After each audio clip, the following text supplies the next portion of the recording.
that other video, I realized that if you don't really know how to get small how you like it, you may be a little bit confused. So when I originally recorded that video, I had already done these like in Lightroom and put them in Photoshop and did the Photoshop on a separate day. So that's why I didn't record the whole process. But just to kind of give you an idea of my process, I figured I'd go ahead and record a little one. So again, here's the straight out of the camera shot. And this is Adobe Camera Raw. You can use Lightroom. I have a lot of questions about using Adobe Camera Raw, so I thought I would just show how to do it here. But essentially, it's going to be the same thing. It's same tools, just different setup. So I always use SMAL 1 version 2021. I've never liked any of the other ones on.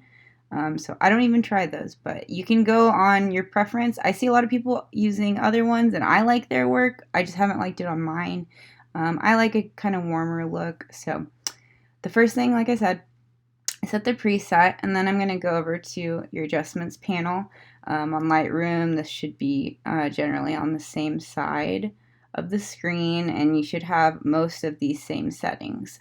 So this may not, if you're working in Lightroom, this may not look exactly like what you have, but it's going to be essentially the same tools that you'll have in Lightroom. So the first thing that I'm going to do is I'm going to kind of adjust the brightness. And I don't like how cool it is. I'm also going to adjust the white balance.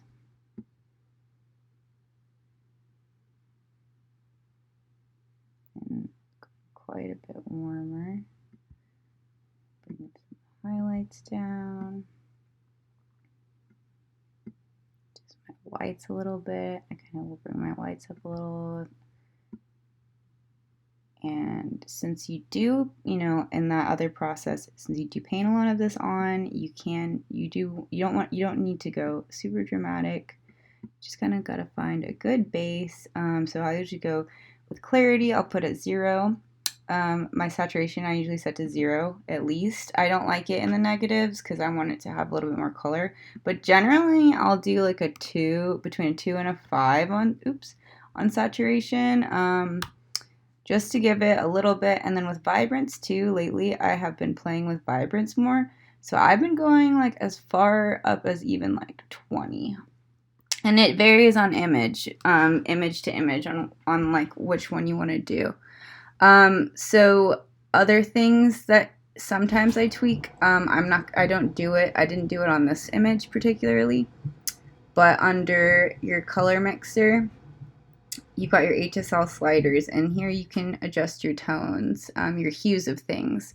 So for people that don't like, your greens, you can make them more yellow or more green and things like that. If people struggle with skin tones, this is a lot of the things people will adjust. They will adjust their red, orange, and yellow sliders usually to change the hue on the skin tone. And I'll just kind of ever so slightly show you.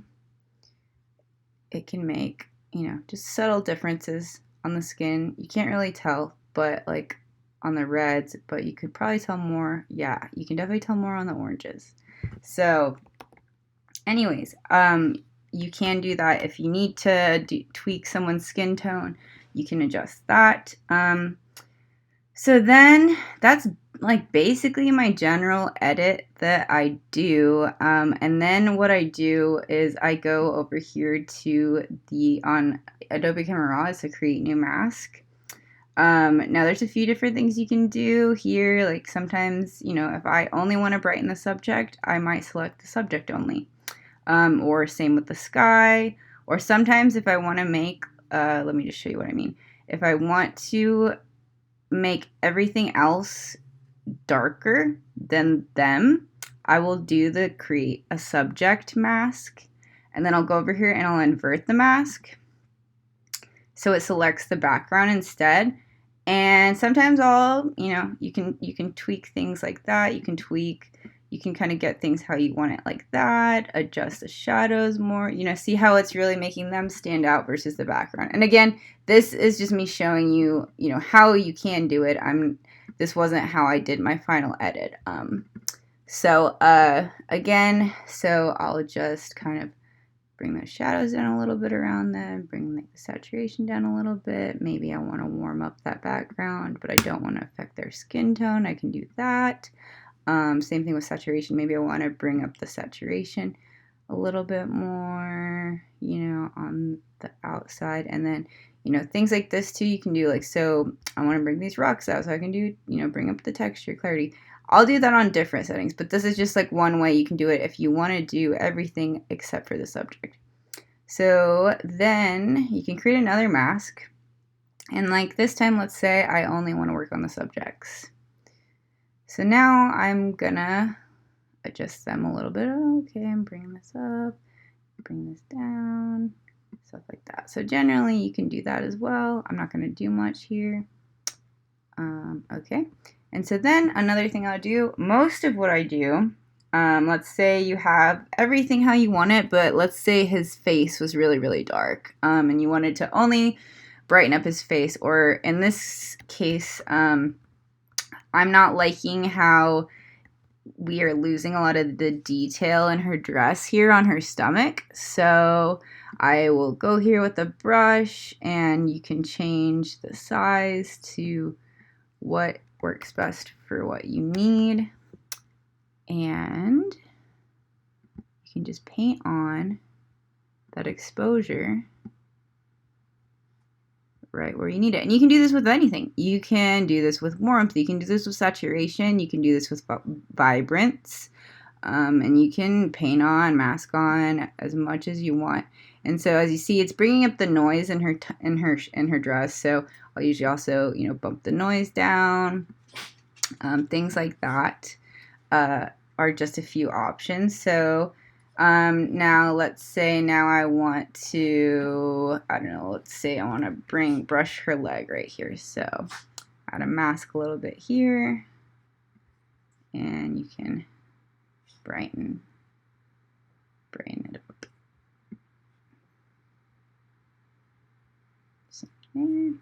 And so I'll just do this a little bit kind of in the basic edit. And before I started doing this new dramatic, you know, style of like, this is generally how I do my basic edit before doing the drama. And you can still add the sky replacement without doing all those extra effects too.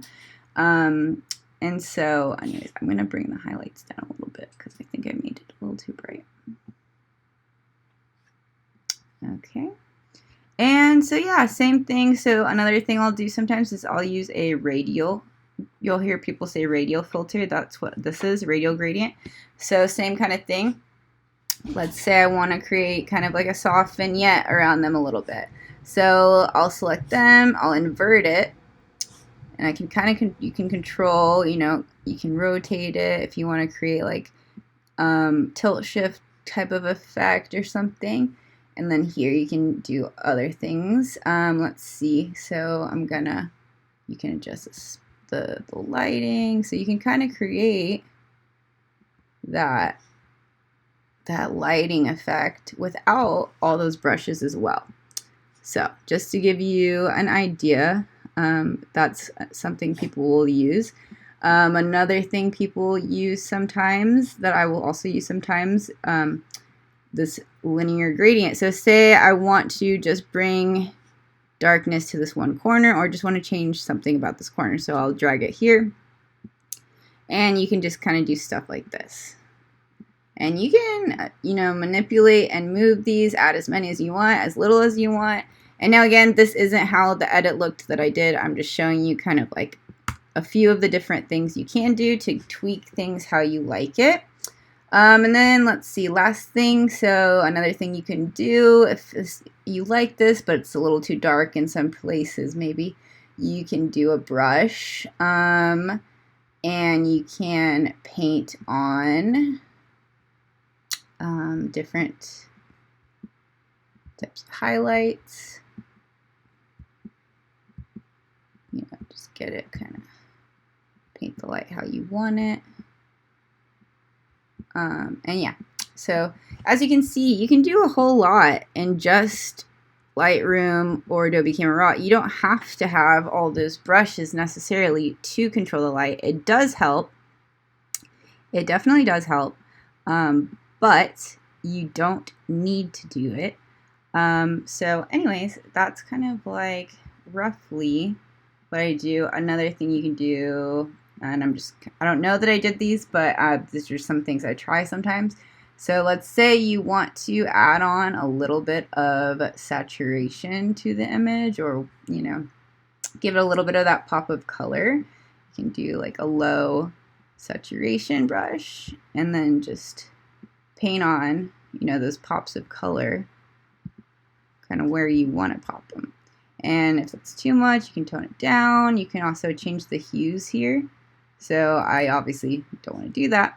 But if I want more of an orangey hue or, you know, yellow hue, you can do that. You can cool it off in some areas, warm it up, change the hue, everything like that. You can also add texture. So sometimes what I'll do with, like if I really want, you know, these rocks to have some texture up in the foreground, you can do a linear gradient like this, and then you can only adjust texture.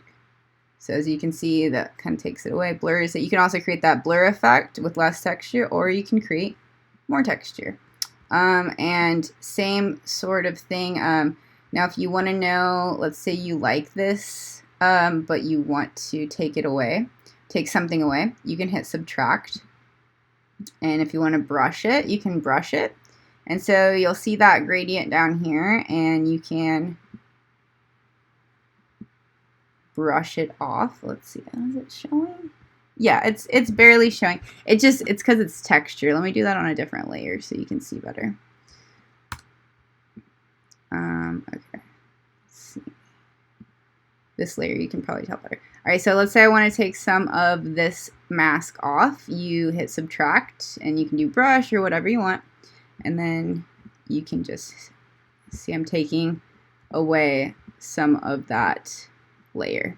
So but yeah, those are the main things that I do to get the edit generally how I want it before going into Photoshop.